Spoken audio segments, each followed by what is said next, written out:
Jel može ovdje? Ajde. Ručna, moramo ovako.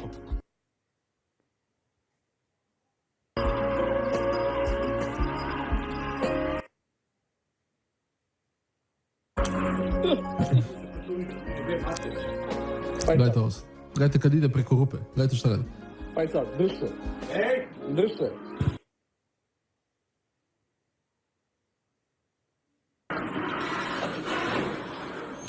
Ujebote, kako čudno.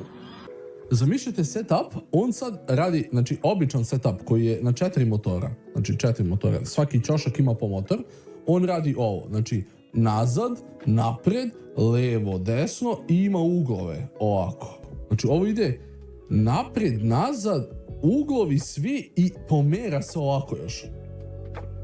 Znači bukvalno ide, znači stoji ovako, ali može ovo da uradi. Znači kad driftuješ, osjećaš taj moment.